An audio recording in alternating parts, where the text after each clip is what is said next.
todas e todos, espero que estejam bem. Hoje nós vamos continuar falando sobre a família através do grande poeta brasileiro Carlos Drummond de Andrade. É um prazer a gente ir através dos poemas dele, numa quase viagem, né, pelos poemas e descobrindo todas essas elaborações, encontrando todas essas reflexões que o Drummond vai fazendo a respeito da sua própria família, da sua família de origem e dos traços que essa família deixou na vida dele, né? E tanto família é um tema fundamental para Drummond, é um motivo tão importante da sua elaboração, que na antologia poética, que, como eu disse em vídeo anterior, é um conjunto de poemas que ele próprio selecionou em 1962, uma antologia que ele próprio fez, né? E uma das partes dessa antologia ele nomeou como A Família que Me Dei, né? O que já é um título interessantíssimo e sobre o qual vale a pena a gente se deter, porque ele está aqui sugerindo que ele se deu uma família, né? Então, não é que uma família foi dada a ele, né, pelo nascimento, isso também é verdade, evidentemente, ele tem um nome, um sobrenome. Nós falamos em vídeos anteriores sobre as marcas, né, que o meio social e, portanto, a família dele deixou nele, né? Mas, ao mesmo tempo, ele está sugerindo que ele também se deu uma família, né? Ou seja, que a família que cada um tem não é só uma família que nós encontramos pronta, né, de alguma maneira, ou na qual nos inserimos na realidade externa. É possível pensar que cada um de nós, tal como o poeta, se dá uma família, constrói dentro de si uma família, a partir dos seus afetos, das suas impressões, das suas experiências. Então, aquilo que a gente considera a nossa família, tal como a vemos, tal como temos dentro de nós as imagens de cada um dos nossos familiares, é também algo que nós nos damos, é uma construção nossa. Essa ideia parece óbvia, mas ela não é, né? Porque muitas vezes a gente tende a achar que a maneira como nós vemos a realidade, a maneira como nós vemos cada um em torno de nós, é a realidade externa objetiva. E a gente não leva em consideração o quanto tem no outro, tal como nós percebemos, coisas nossas, né? Aquilo que nós colocamos no outro, a maneira como nós vemos o outro, né? Diz o ditado, né, que o amor é cego, né? O amor, então, faz com que a gente veja algumas coisas e não veja outras. Acho que esse já é um exemplo, né, uma fala, né, da sabedoria popular que, de alguma maneira, já reconhece, né, o quanto os nossos afetos moldam aquilo que a gente vê, a maneira como a gente vê. Isso é particularmente intenso na família, nas relações familiares, né? Dada a intensidade dos afetos que circulam, tanto os afetos mais positivos, digamos, né, de amor, de lealdade, de admiração, de cooperação, mas também os afetos mais disruptivos, não é? De raiva, de ódio, de ciúmes, de rivalidade, né? Que vão colorindo, né, a família que nós nos damos. Então, acho interessante essa forma, né, que o Drummond encontrou para reunir os seus poemas sobre família, né, porque neles estão a família que ele construiu. Eu vou começar com um poema dessa antologia, né, que se chama Convívio. É um poema um pouco mais longo, mas acho que vale a pena a gente conversar sobre ele, né? E o poema diz: cada dia que passo, incorporo mais esta verdade, de que eles não vivem senão em nós, e por isso vivem tão pouco, tão intervalado, tão débil. Fora de nós é que talvez deixaram de viver para o que se chama tempo. E essa eternidade negativa não nos desola. Pouco e mal que eles vivam dentro de nós é vida não obstante. E já não enfrentamos a morte de sempre trazê-la conosco. Então, queria parar um pouco aqui, porque aqui ele está justamente, ao meu ver, tematizando, não é? Essa ideia, né? Mais do que uma ideia, é uma realidade do ponto de vista psíquico, de que a família vive dentro de nós. São aqueles ou aquelas, né? Ou parte daqueles que constituem o nosso mundo interno, com quem estamos sempre convivendo internamente, não só então num convívio externo, na casa ou na parentada, né? Mas também internamente. Eles nos constituem, ainda que eles já tenham ido, ainda que eles já tenham morrido. Eles vivem e dessa forma, né? Dessa forma intervalada, débil, fragmentada, frágil. A gente pode ter lembranças daqueles que se foram, lembranças recortadas, fragmentos, ou em outros momentos alguma outra memória salta de uma maneira mais viva, ou alguma coisa que a gente vive, de repente nos faz associar e nos lembrar de alguma pessoa, de um membro da família, vivo ou morto. Então, é dessa experiência, dessa vivência que o Drummond está falando.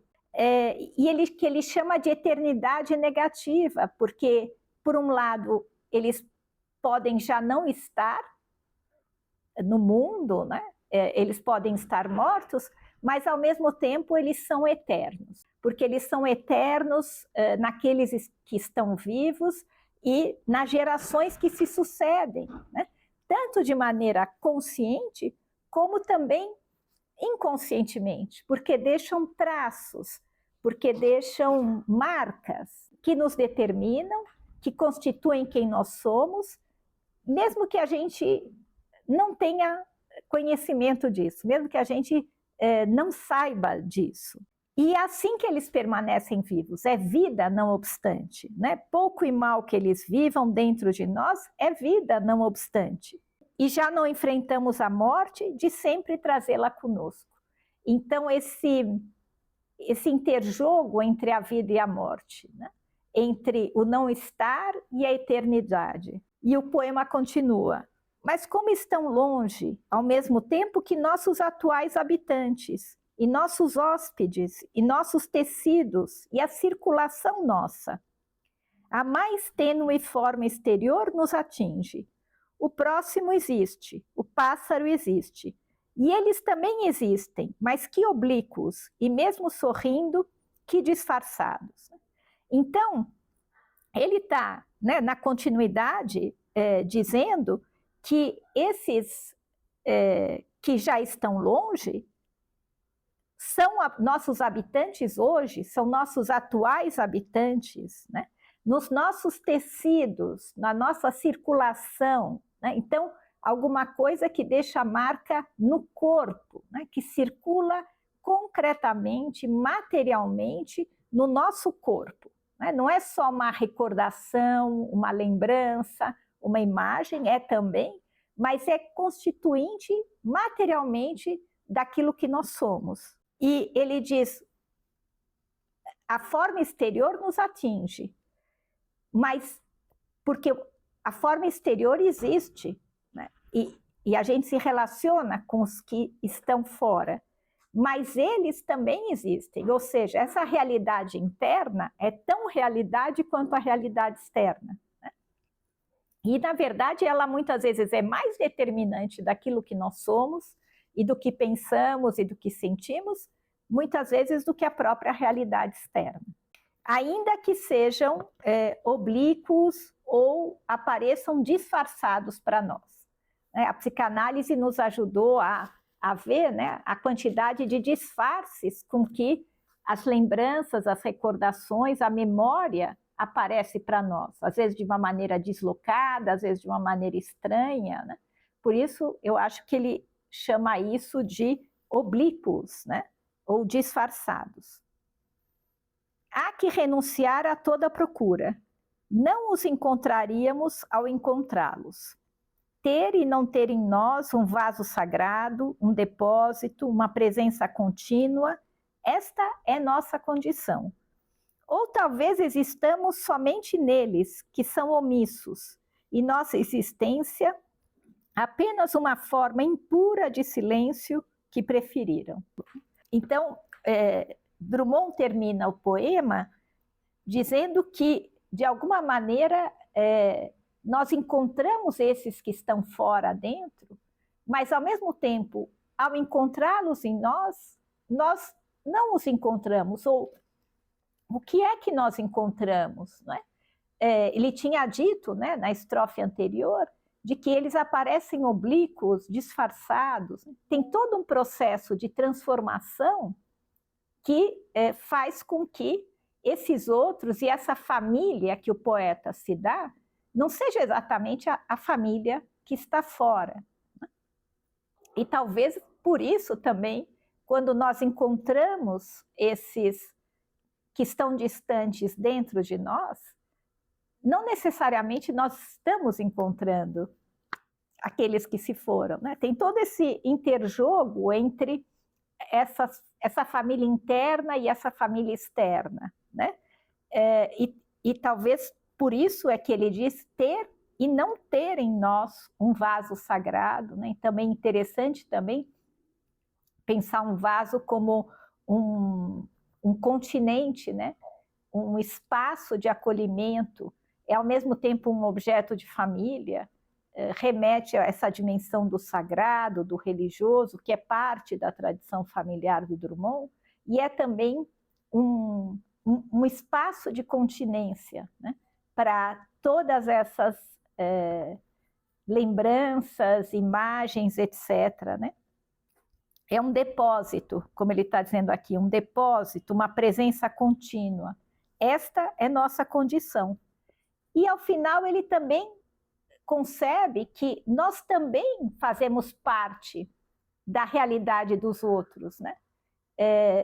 De alguma maneira, também somos incorporados, passamos a fazer parte do mundo interno desses outros, que podem já não estar mais presentes de alguma maneira, né? E que fazem da nossa existência apenas uma forma impura de silêncio que preferiram, né? Eu fiquei pensando se nessa forma impura de silêncio tem algo também a ver com todos os ruídos, né, que essas presenças produzem em nós e que nós produzimos nos que nos cercam, né, naqueles que também nos levam com eles, né? E eu acho que é muito lindo o título desse poema, Convívio, né? Porque, de alguma maneira, amplifica, né, multiplica o convívio familiar para todas essas dimensões, né? É um convívio que se dá com os outros externos a nós, mas também é um convívio de cada um de nós com os outros internamente, e todos esses convívios se interseccionando, se influenciando naquilo que a gente chama família, né? Eu queria trazer agora um outro poema que talvez seja mais conhecido do Drummond, tematizando a questão da família, que se chama Retrato de Família, que ele publicou no livro de poemas A Rosa do Povo, de 1945. Eu peguei alguns trechos desse poema, sobre os quais vou conversar um pouco com vocês. Ficaram traços de família perdidos no jeito dos corpos, bastante para sugerir que um corpo é cheio de surpresas.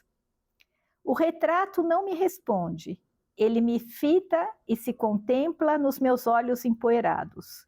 E no cristal se multiplicam os parentes mortos e vivos. Já não distingo os que se foram dos que restaram. Percebo apenas a estranha ideia de família viajando através da carne. Então, nós estamos vendo de novo, né, como esses temas retornam de várias formas, em diferentes poemas, encontrando diferentes palavras, que é bem o processo de elaboração que o poeta traz através desses poemas todos, e que cada um de nós se vê levado a fazer ao longo da vida, sobre a família que cada um se dá, a família que cada um tem, a família que cada um recebe, né? E Drummond diz: ficaram traços de famílias perdidos no jeito dos corpos, né? Como no poema anterior ele dizia que é a nossa circulação, é o nosso corpo. Aqui ele está dizendo do quanto a família está presente no jeito dos nossos corpos, na nossa gestualidade, na nossa expressão, nas maneiras como andamos, como comemos, como vivemos, como dormimos, né? E, no entanto, isso é bastante para sugerir que um corpo é cheio de surpresas. Então, o poeta também está sugerindo, me parece, que nós, apesar de carregarmos todos esses traços de família, não nos reduzimos a isso. Há sempre surpresas, né? Ou seja, cada um tem um jeito particular, seu, novo, inédito, surpreendente, de lidar com tudo isso, processar tudo isso. O próprio fato do Drummond transformar isso em poesia, talvez seja uma surpresa para uma família de fazendeiros tradicionais em Minas, e ele vai tematizar isso num poema que eu vou trazer logo mais. Então, eu acho que essa relação,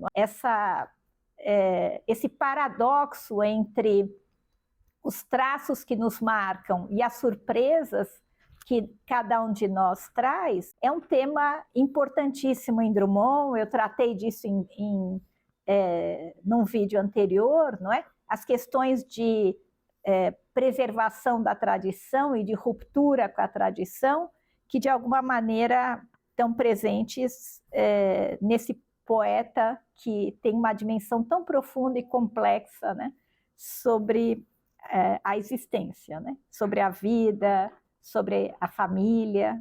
E, de repente, parece que ele espera que o retrato ganhe vida, né? O retrato não me responde, ele me fita e se contempla nos meus olhos empoeirados. Então, de alguma maneira, a gente agora imagina, né, o poeta de óculos olhando para esse retrato, que possivelmente tem também um vidro, né, na frente, e é uma espécie de jogo de espelhos, né, entre a imagem que ele vê no quadro e no retrato, e muito possivelmente ele próprio já se vê, né, como parte da imagem, né? Então vai se misturando a própria imagem, né, como um espelho com essa imagem desses outros, né? O quadro pode ser um quadro empoeirado, ou o próprio óculos, a poeira remete ao tempo, nos meus olhos empoeirados, né? Remete à passagem do tempo, e é nesse interjogo entre ele e o retrato, um olhando o outro, um fitando o outro, que se multiplicam, né? A gente poderia dizer, se multiplicam ao infinito, né? Como um espelho diante de outro espelho, né? Os parentes mortos e vivos. Já não distingo os que se foram dos que restaram. Ele próprio é alguém que está ali olhando, né? Então está vivo, olhando, e já se misturou, né, entre os vivos e os mortos. Percebo apenas a estranha ideia de família, né? Interessante essa estranha ideia de família, a questão do estranhamento, de alguma coisa que é tão familiar e, ao mesmo tempo, pode se tornar também tão estranha, né? Tão difícil de reconhecermos. Esse estranhamento parece que já vem de antes, né? Já não se distingue os vivos dos mortos, então tem alguma coisa aí que vai se tornando enigmática, misteriosa, né? Não objetiva, e que tudo isso faz parte desse retrato de família, né? O retrato de família inclui, né, o mistério, a mistura, a confusão, a identificação, a fusão. Ele se vê no retrato, embora ele não esteja propriamente no retrato. Percebo apenas a estranha ideia de família viajando através da carne. É linda, né? A maneira como ele termina esse poema, né? É famosa esse verso, e ele, novamente, né? A família viajando através da carne, os traços de família perdidos no jeito dos corpos, a circulação nossa, não é? Que volta a ser tematizado. Eu queria agora trazer um outro poema que faz parte da obra Claro Enigma, de 1951, que se chama Os Bens e o Sangue. É um poema lindíssimo, é um longo poema do Drummond, que é quase que uma espécie de testamento de família, né? Em que, de alguma maneira, vão sendo tematizados, né? De que maneira cada um da família recebeu um legado, uma parte desse legado, de que maneira isso foi se dando na história familiar, né? O poema é muito longo. O crítico literário, o grande crítico literário Antônio Cândido, disse uma vez que considera esse o mais bonito poema de família do Drummond, né? E eu queria só falar uma parte desse poema breve, que fala dele mesmo, né? Dele mesmo, Drummond, e daquilo que ele recebeu dessa família. O que é que restou para ele como parte dessa família, né? O legado, né? E ele diz: ó filho pobre e descorçoado e finito, ó inapto para as cavalhadas e os trabalhos brutais, com a faca, o formão, o couro, ó tal como quiséramos para a tristeza nossa e consumação das eras, para o fim de tudo que foi grande.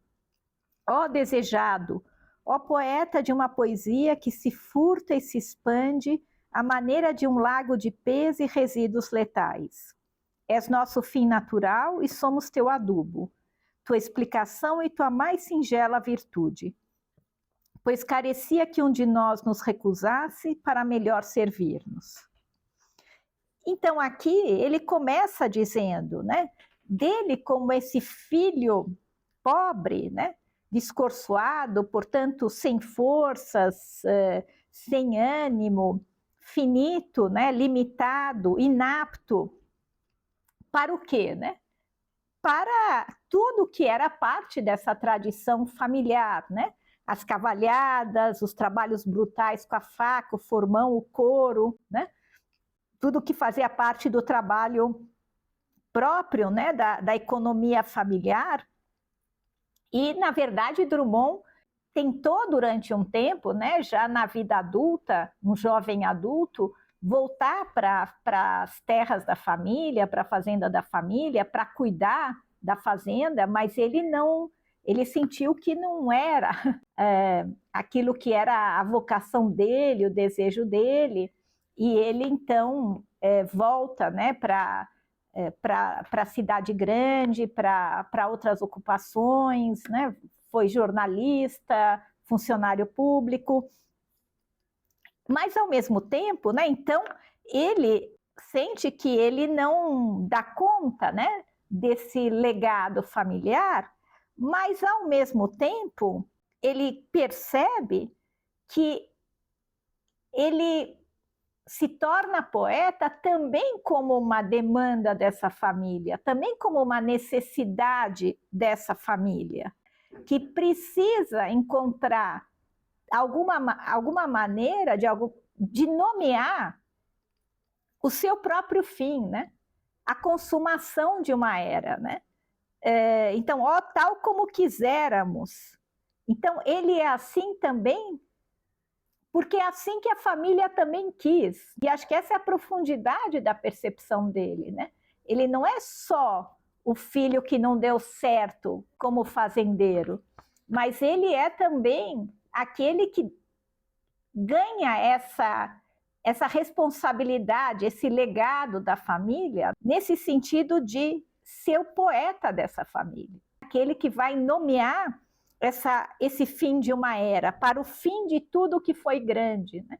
Porque é claro que há uma série de transformações pelas quais essa família, esse tipo de economia, esse tipo de vida passou ao longo do século XX, né? Ele está escrevendo em 1951, e é por isso que ele também, se ele começa dizendo ó filho pobre, depois ele diz ó desejado, ó poeta de uma poesia que se furta e se expande, à maneira de um lago de pés e resíduos letais, ou seja, uma poesia que precisa falar desses resíduos letais. És nosso fim natural.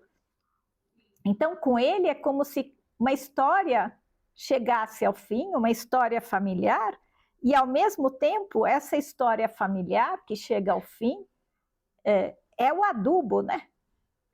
Para a poesia dele. É aquilo que também permite germinar essa poesia. Ele termina dizendo: pois carecia que um de nós nos recusasse para melhor servirmos. Então, essa família precisava também de que um de seus membros ou um de seus filhos, né, recusasse o trabalho brutal, o trabalho no campo, esse modo de vida, para melhor servir a própria família através da poesia, né? Então vejam a profundidade da reflexão do Drummond, né?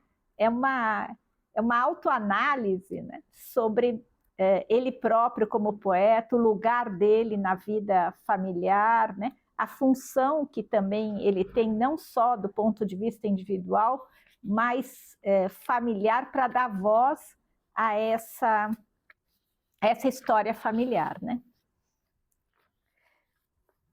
E por fim, eu queria trazer um outro poema do Claro Enigma também, de 1951, em que alguns dos temas sobre os quais a gente falou nos outros poemas voltam a aparecer de outras formas incríveis, né?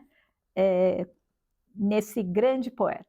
Eu estou falando do poema Perguntas, do qual também eu estou me permitindo tirar um trecho, não o poema inteiro, que eu vou ler aqui. Numa incerta hora fria, perguntei ao fantasma que força nos prendia. Ele a mim, que presumo estar livre de tudo, eu a ele, gasoso, todavia palpável, na sombra que projeta sobre meu ser inteiro. Um ao outro, cativos desse mesmo princípio, ou desse mesmo enigma, que distrai ou concentra e renova e matiza, prolongando-a no espaço, uma angústia do tempo. Perguntei-lhe, por fim, a razão sem razão de me inclinar aflito sobre restos de restos, de onde nenhum alento vem refrescar a febre deste repensamento. Sobre esse chão de ruínas, imóveis, militares na sua rigidez, que o orvalho matutino já não banha ou conforta.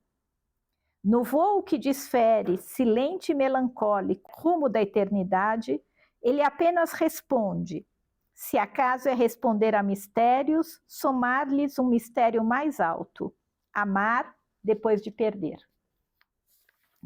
Então, é lindo, como todos os poemas que eu estou trazendo aqui, né? E ele está falando de um fantasma, né? De um fantasma ao qual ele se sente preso, né? E que, na verdade, também está preso a ele, né? Então, a mim que presumo estar livre de tudo, né? Acho que cada um de nós tem também essa ilusão, né, de sermos autônomos, né, de sermos independentes, e o que ele está trazendo é todos os fantasmas que nos habitam, nós mesmos habitando, né, como fantasmas o mundo dos outros, né, e essa força, né, essa força impressionante dessa ligação, né, entre nós e esses fantasmas, que são gasosos, né, mas ele gasoso, todavia palpável, né?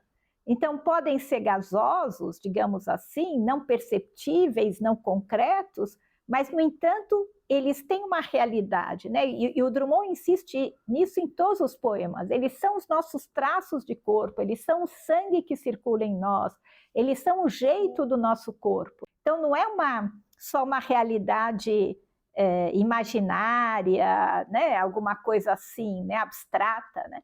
São essas presenças concretas, né? Na sombra que projeta sobre meu ser inteiro. Quem assistiu o vídeo anterior que eu falei sobre Drummond, começava com aquele poema de 7 faces, né?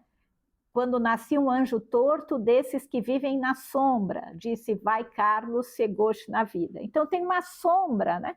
Desde o nosso nascimento e que nos acompanha. Aqui reaparece a sombra que projeta sobre meu ser inteiro. Lembra a frase também conhecida para quem estuda a psicanálise, conhece a psicanálise do Freud, né, em Luto e Melancolia, né, a sombra do objeto que cai sobre o ego.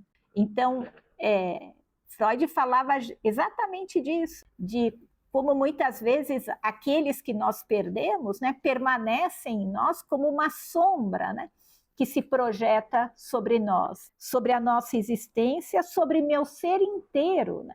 O ser inteiro está, de alguma maneira, tomado, né? Coberto por essa sombra, né? Um ao outro cativos desse mesmo princípio ou desse mesmo enigma, né? Então, ao mesmo tempo, somos todos cativos, né? Dessas relações, dessas presenças, que ao mesmo tempo são enigmáticas, são palpáveis, são reais e ao mesmo tempo são um enigma, né? Portanto, tem muito de desconhecido, tem muito de misterioso, ainda que tenham essa corporeidade. O enigma que distrai ou concentra e renova e matiza, ou seja, esse enigma que se renova, que colore, né, a nossa vida, que colore os nossos sentimentos, a nossa experiência cotidianamente, e que prolonga no espaço uma angústia do tempo, né? Ou seja, alguma coisa que faz parte, né, da história, faz parte do tempo da existência de cada um e de cada família, né? E que obriga, me parece, o poeta, né? E eu acho que a própria poesia faz isso, né? Se inclinar aflito sobre restos de restos. Então, o poeta se vê obrigado a se inclinar, né? Aflito sobre esses restos, né? Sobre essa presença, sobre essa sombra, sobre isso que o impede de se libertar, né? Porque ele se vê cativo, ele a poesia também é quase uma espécie de obrigação, né? Uma demanda, né? Porque é a forma de ir lidando com esses restos de restos, né? de onde nenhum alento vem refrescar a febre deste repensamento. Então, aquilo que é pensado e repensado, né, num estado de aflição, num estado febril, sobre esse chão de ruínas imóveis, militares na sua rigidez, que o orvalho matutino já não banha ou conforta, né? Então, que a gente acorda, né, a cada dia e a gente, de alguma maneira, tem que lidar com essas mesmas ruínas, com esses mesmos restos, não é? O orvalho matutino já não banha ou conforta, não é que as coisas desapareçam ou, né, ou percam essa rigidez, né? Tem alguma coisa do imutável também aí, né? Do que permanece de forma imutável. E ele termina dizendo: no voo que desfere, silente e melancólico, rumo da eternidade, né? Alguma coisa que vai rumo da eternidade. A gente tinha visto no poema Convívio ele falar de uma eternidade negativa, né? Porque as pessoas já não estão lá, os familiares, e ao mesmo tempo permanecem eternamente, né? Ele apenas responde, né? Então, fantasma responde apenas, né? Se acaso é responder a mistérios, somar-lhes um mistério mais alto, amar depois de perder. O que é muito bonito, né? Porque eu acho que o poeta está dizendo que só nos resta amar, né? Amar esses fantasmas, amar essa família, que depois de perder continua viva dentro de nós, né? E que talvez esse seja o sentido possível, né? Ou o que é possível fazer com todo esse mistério, né? Que é amar e, quem sabe, cuidar, né? De tudo isso, né? Ter que se haver com tudo isso. Bom, eu acho que fizemos aí uma trajetória pelos poemas do Drummond de família, e eu acho que nessa trajetória a gente pôde lidar com aspectos da história familiar, da história brasileira, né?